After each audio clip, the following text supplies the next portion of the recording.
Hello and namaste.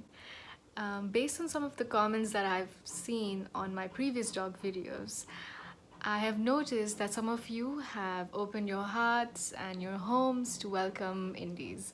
And I think that's a wonderful idea. But I also noticed that it has opened up a few questions that you may have in terms of either taking care of them or raising them or training them. Now, big disclaimer, I am not a behavior specialist or a trainer per se. So if your dog really has some serious issues, I'd recommend you go and seek a trainer, find someone who can actually deal with those. But in terms of the small issues that come, such as them being a puppy, and it's like a time where they are going to be a bit mischievous, bit disobedient, bit playful, so that's a natural phase that they go through. Maybe I could give some advice and help you out. As part of this video, I'm going to share my experience on training my first dog, because I was the one who was actually around here when she was a puppy. We brought her in when she was 45 days old. So I was the one who was majorly here when she was growing up. The first year or so is very crucial. And I'm the one who spent the most amount of time taking care of her. So hope this video helps in terms of dealing with a few issues that arise when you bring a new puppy home. Anyone who's ever had a dog will tell you that this requires patience. You need patience to train a dog. And one of the experiences that comes to my mind when I think about being really patient was potty training my dog. Now, I could make a whole separate video on potty training because I know it would take me that long to explain things. But in brief, I remember that you had to be really consistent. I was like following up on her, poop time versus food time versus peeing time, and kind of keeping a track of all of that in my head just to know what time she has to go and what time she doesn't have to go, and things like that. So you really need to be patient and consistent when you're training. Okay, so second thing that I think is the dog's favorite thing is the treats. And it's important for us to reward their good behavior with treats, because they associate whatever they've done well with a treat, and it accelerates the process of them learning because they want the food. So simple commands such as sitting, waiting, coming, going, peeing, pooping, whatever that might be that you want them to learn or that you want them to remember, make sure that you give them a treat, because they really, really register all of this very well when you give them a treat. So reward good behavior and reward on time, and make sure you don't mix a lot of commands and then give them a treat, because then they don't know what they have to do.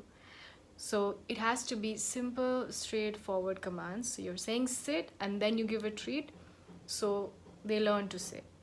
You tell them to wait and then you give them a treat, they know it's wait. Wait is the word, and that's the action that they need to wait. You don't tell them sit, wait, come, go at the same time and then start giving them treats. They don't learn that way. They are too confused, they don't know what to do, and so they don't know which action they're supposed to do when you say that word. And dogs easily remember things that make them really happy, such as treats, food, walks, and drives. So my dog, the minute she sees the car door open, she runs inside now. But in the beginning, it was like we just had to say the word drive and she would come running from somewhere because, oh, it's drive time, So they are very good with remembering positive actions. Same with walks. When I say walks to my dog, she jumps up and down, and she'll go stand next to the leash. It's really, really cute.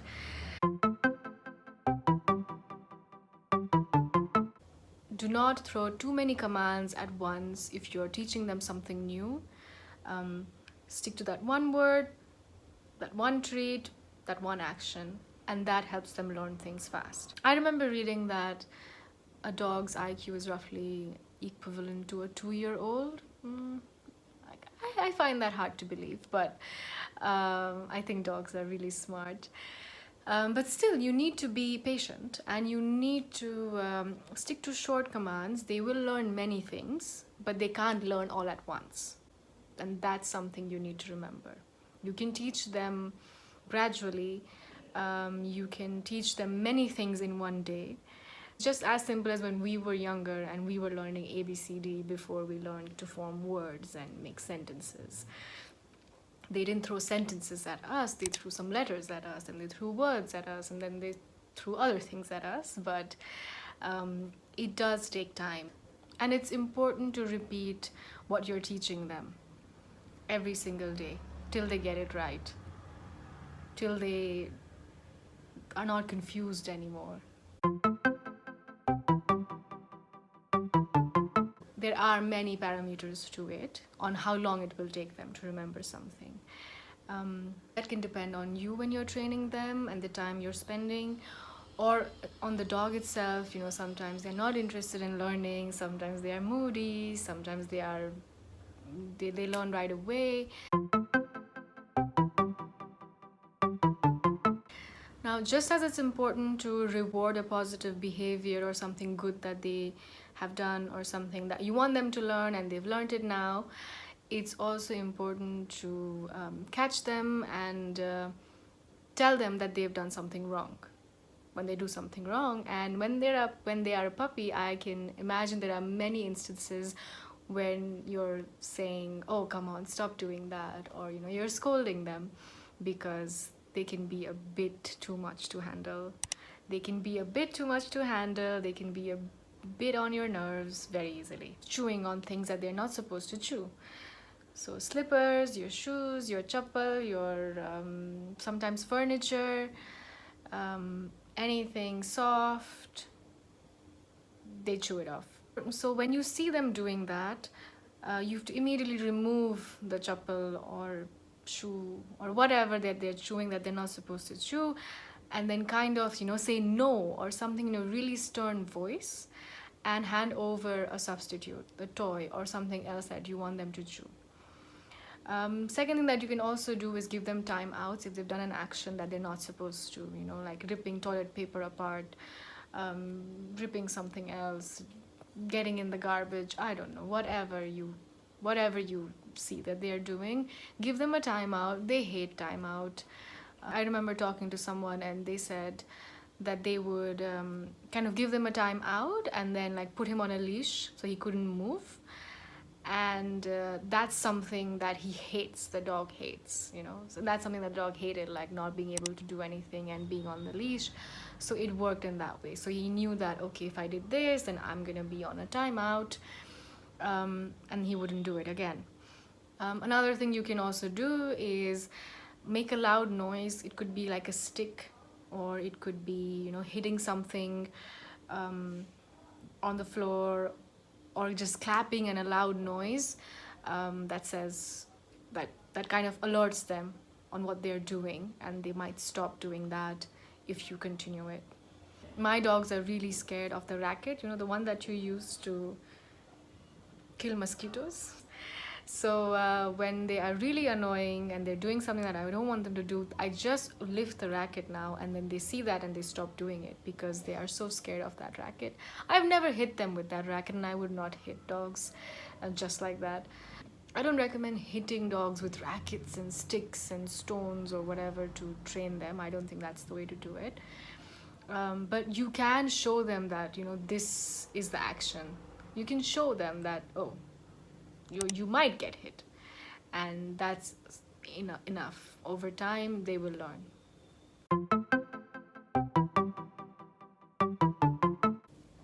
Now, what I've noticed with my first dog, at least, is that I was the one who was closer to her. So maybe because of that, she associated me as being the owner, as people say, that dogs tend to have a particular person that they are more attached to, or that they consider as their owner or their master. These words. But I could be that person. Maybe I was the person for her. So just my voice, if it was a bit louder than normal, she would stop doing something. I would just go no, and then she would stop it. So in your family, maybe there's one person that's more attached to that dog, or if you're living alone, clearly it's just going to be you and the dog. You have to kind of like don the more dominant role, and be a bit more stern in giving your commands when you don't want them to do something. If there is anyone else in your family who the dog listens to more, and you will know that because they are closer to them in any way, it's usually people who feed them the most, or people who play with them the most. uh, that they brought them home and then they cuddle with them or something like that. But make sure that you play the more commanding role, the more dominating role in enforcing a behavior that is more suitable to the house. Another thing that I know that people do when it comes to training dogs or discouraging them from not doing something is spraying them with, those water things. But the tiny ones, not the spray water hose or anything, not a pipe, like like the one they use in parlors, the tiny one. Yeah, you put water in that and then you spray. So they stop doing that because they're alert. They don't like that feeling, and they don't do it anymore. This could backfire if you had a medicated kind of spray that you wanted to use for their fur, or any kind of tick disinfectant or any of those things. If you wanted to put that regularly, and then you've been using this technique to teach them not to do something, then they will be confused and they will think, what did I do? Why are they spraying me with something, right? So bear in mind that whatever actions you use to discourage them from doing something, or to discontinue their behavior, do not use that to again tell them to do something good. It sounds a bit confusing, but just as I said, if you're using a spray to tell them to no, don't do this, this is bad, and then you bring a spray when they're not doing anything, they're just lying down, and you start spraying them, they're going to be confused as to why you're torturing them when they didn't do anything at all. So remember that. One of the mistakes that I've seen people make is hitting them or yelling at them way after the action has passed. So let's say you're not at home, they've been alone, they have ripped apart few newspapers or something, and then you come home and you see that and you show it to her or him and you say, oh, look what you did. They will know that you're talking about that action because you're showing it to them, you're telling them in the same way that you always tell them what they have done, to remind them that they're not supposed to do this. But let's say they did something in the morning that really annoyed you, and it's something that's in your mind the entire day. But remember that this is not going to be in the dog's mind the entire day or till the evening, so you can't hold that grudge and then kind of hit them or say something to them in the evening, because now they don't even know what they've done. They need to know what they have done so they remember not to do it again, because you are telling them this is bad. Remember, dogs are not going to remember long sentences. If you said, oh, remember what you did this morning when you took my slipper and then you did this, they are not going to remember that. What they remember is they have destroyed a slipper, you have scolded them because of the slipper, that's it. Or they chewed off toilet paper, you gave them a timeout because of that action, they remember that. But they do anything, action number A or B, and then 3 hours later you tell them, oh, action B was bad. They don't remember anymore. Research has also shown this, that dogs don't actually always understand what we're saying to them, but they kind of pick up on the tone that we're using to understand what we might mean. And this is especially true when you're throwing long sentences at them, you know? So when our dogs do something wrong and we go, "What did you do?" So they don't know I'm saying, "What did you do?" But they know that this kind of tone is associated with them doing something bad because I've said it so many times, and all of us in our family say the same thing to them. Similarly, when we are super happy with them, you know, we throw long sentences but very happy in a cheerful voice, so they know that, oh, it's like something happy, and then you see them jumping up and down and running around because they think that we're talking about something really good. So use that to train your dogs. You know, modulate your voice, so that they can pick up on something good or bad based even on the tone of your voice. Like I said, when I'm really angry with my dog and I have a very stern, loud voice, they get really scared, or they at least stop doing what they're doing. When you're training your dog, bear in mind that everyone uses the same words to give commands, so that you're not throwing different words to them for the same thing.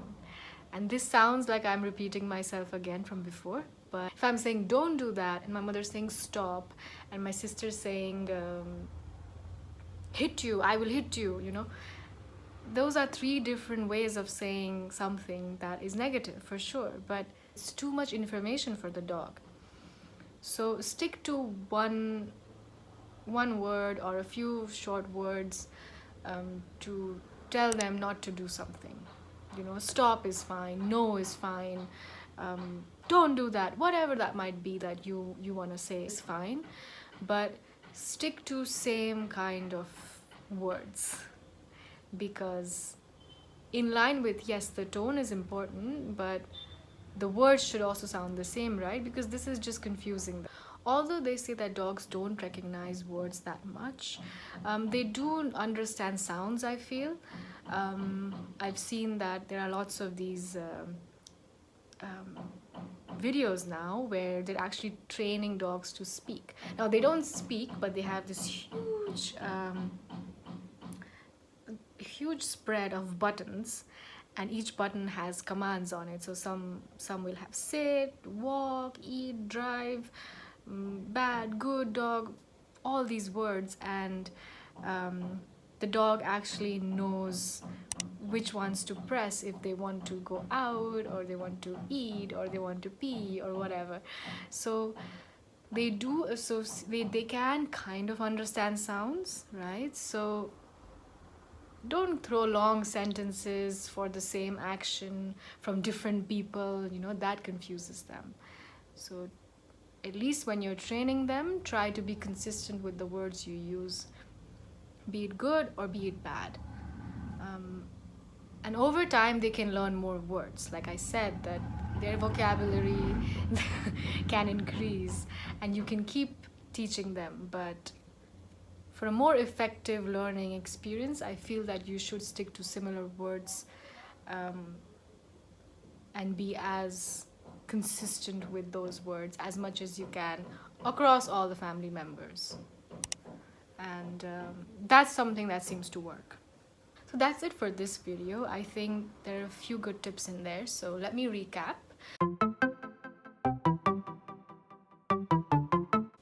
Patience is key. Understand that as a puppy, that is their age to be a bit more naughty than normal, and so you will have to put up with a few things. So try to be less stressed about it if you can. Be consistent.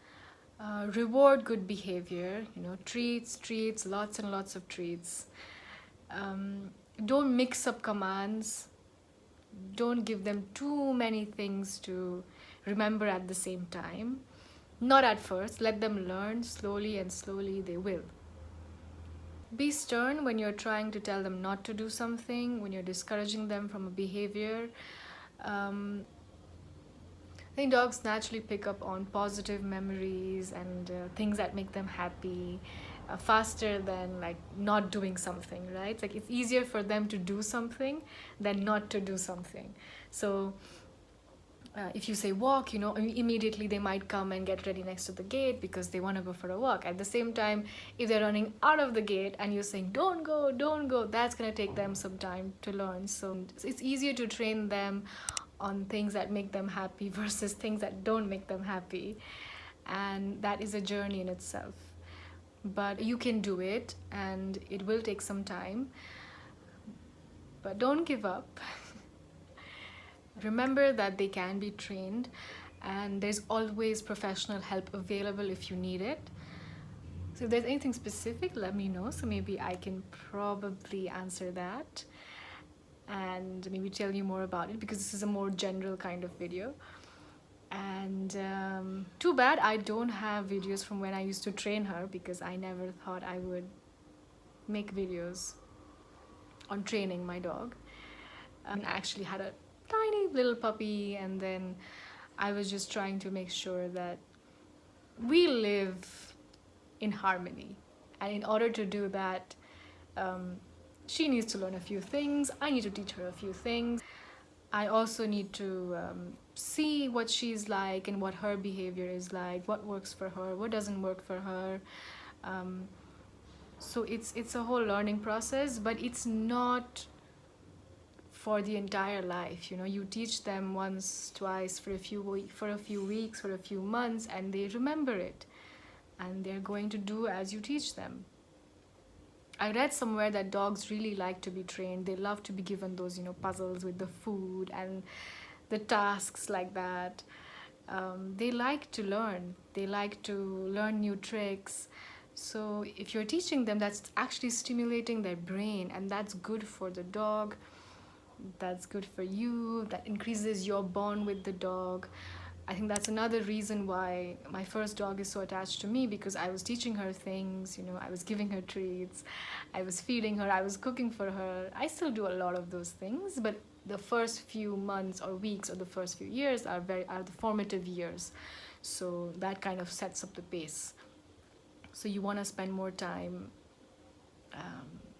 teaching your puppy.